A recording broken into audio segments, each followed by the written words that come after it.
మత్స్యకారులకు కూటమి ప్రభుత్వం అండగా నిలుస్తుందని రాష్ట్ర ప్రభుత్వ విప్ నర్సాపురం శాసనసభ్యులు బొమ్మిడి నాయకర్ అన్నారు.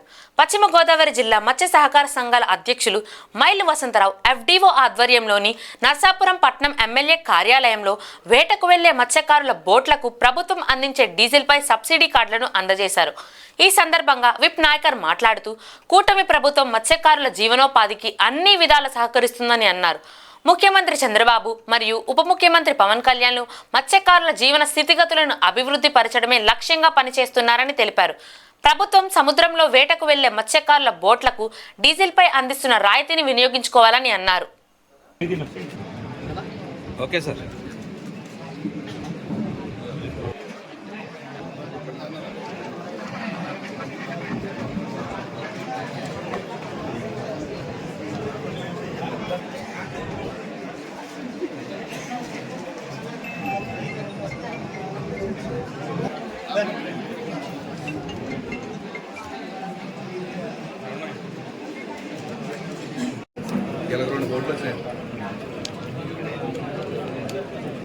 మరి ఈరోజు నర్సాపురం నియోజకవర్గంలో మరి ఏదైతే ఈ ఎన్డీఏ కూటమి ద్వారా మత్స్యకారు సోదరులకి డీజిల్ సబ్సిడీ 9 రూపాయలు డీజిల్ సబ్సిడీ అనేది ఇస్తున్నాం.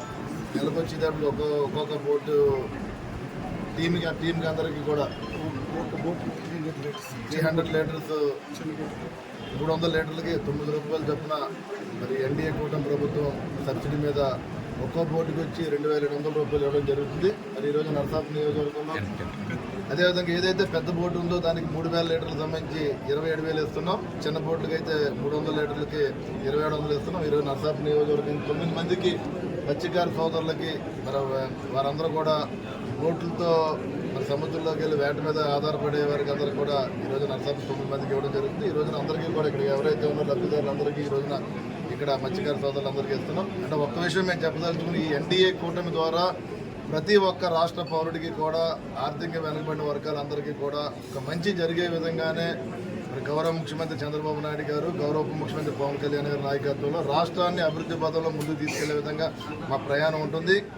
మరి రాబోయే రోజుల్లో కూడా ఏదైతే మేము సూపర్ 6 ద్వారా హామీలు ఇచ్చే ఎలక్షన్స్లో ప్రతిదీ కూడా నెరవేర్చే విధంగానే మా ప్రభుత్వం ముందుకెళ్తుందని చెప్పి ఈ సందర్భంగా తెలియజేస్తాను. మరి మొన్న కూడా చూశారు బడ్జెట్లో కూడా మరి ప్రతి ఒక్కరికి కూడా ఏదైతే లోటు బడ్జెట్లో ఉన్న రాష్ట్రం ప్రతి ఒక్కరికి కూడా అందుబాటులో ఉండే విధంగా రాష్ట్రాన్ని ముందుకు తీసుకెళ్లే విధంగానే మరి ఆ రోజు బడ్జెట్ కూడా మరి ప్రవేశపెట్టడం జరిగింది. మరి రాబోయే రోజుల్లో కూడా మేమందరం రాష్ట్రాన్ని ప్రతి ఒక్క రైతాంగానికి కానీ యువతకు కానీ మరి యువతకు కూడా చూస్తున్న మెగా డీసీ కూడా త్వరలోనే నియామకాలు వచ్చే విధంగా కూడా జరుగుతాయి. మరి ప్రతిదీ మేము ఏదైతే ఆ రోజు అనౌన్స్ చేసామో ఎలక్షన్ ప్రక్రియలో ప్రతి ఒక్కటి కూడా మరి అమలు జరిగే విధంగానే మరి మా నాయకత్వం ముందుకెళ్తుందని ఈ సందర్భంగా తెలియజేసుకుంటూ మరి ఈ కార్యక్రమానికి వచ్చినటువంటి మరి ఫిషరీస్ డిపార్ట్మెంట్ అందరూ కూడా మరి ప్రతి ఒక్కరికి కూడా నేను హృదయపూర్వక ధన్యవాదాలు తెలియజేసుకుంటూ మీరు సెలవు.